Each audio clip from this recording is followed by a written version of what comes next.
दिल्लीतील जंतर मंतर येथे सुरू असलेल्या विद्यार्थी आंदोलनादरम्यान 20 जुलैला झालेल्या पोलीस कारवाईच्या निषेधार्थ राज्यभर विविध ठिकाणी आंदोलन केले जात आहे। या पार्श्वभूमीवर समविचारी प्रवाह संगमनेर यांच्या वतीने काल सायंकाळी शहरात मशाल मोर्चाचं आयोजन करण्यात आलं होतं। बस स्थानकापासून ते महात्मा ज्योतिराव फुले स्मारकापर्यंत काढण्यात आलेल्या या मशाल मोर्चात मोठ्या संख्येने नागरिक, विद्यार्थी आणि विविध संघटनांचे कार्यकर्ते सहभागी झाले होते। संविधान वाचवा, लोकशाही वाचवा तसेच केंद्र सरकार विरोधी घोषणांनी परिसर दणाणून गेला। आंदोलकांच्या हातात संविधान, लोकशाही आणि विद्यार्थ्यांच्या हक्कांच्या समर्थनार्थ विविध फलक झळकल्याचं पाहायला मिळालं। या मशाल मोर्चात राज्याचे माजी महसूल मंत्री बाळासाहेब थोरात यांनी सहभागी होत आंदोलनाला पाठिंबा दर्शवला।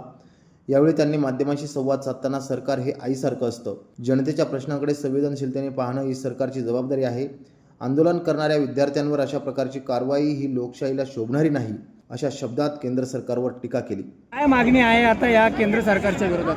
केंद्र सरकारच्या विरोधात हे आंदोलन आहे। त्यांच्या अडमुठेपणा आहे त्यामध्ये। नीटच्या परीक्षेमध्ये पेपर फुटी बरोबर आणि आर्थिक घोटाळ्यामध्ये त्यामध्ये आहे। त्यांना शिक्षा व्हावी हे समजू शकतो, पण याची जबाबदारी कुणीतरी घेतली पाहिजे आणि म्हणून शिक्षण मंत्र्याचा राजीनामा मागणं हे काही चुकीचं होतं असं माझं मत नाही। परंतु त्यांच्याशी साधा संवाद त्या लोकांशी, सोनम वांगचुक असले किंवा अभिजित बिस्के असतील, त्यांची साधा संवाद सुद्धा साधायचा नाही। इतका कृतज्ञपणा हे सरकार करू कसं शकतं? असं शेवटी असं असतं की सरकार एक आईसारखं असतं की मूल रडतं तर त्याच्याकडे गेलं पाहिजे, सांभाळलं पाहिजे, ही जबाबदारी असते, पण ती सुद्धा दानत त्यांच्यामध्ये हे दिसतं आहे।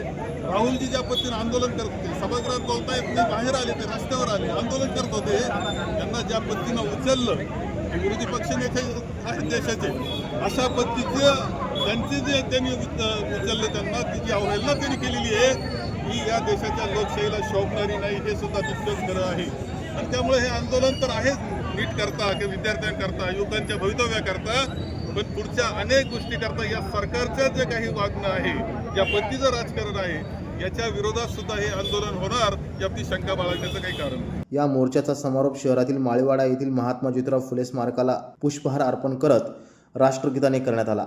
यावेळी संगमनेर शहरासह तालुक्यातील तरुण, तरुणी, नागरिक, महिला मोठ्या संख्येने उपस्थित होते। नवतेज महाराष्ट्रासाठी प्रतिनिधी अमोल वाघमोडे, संगमनेर।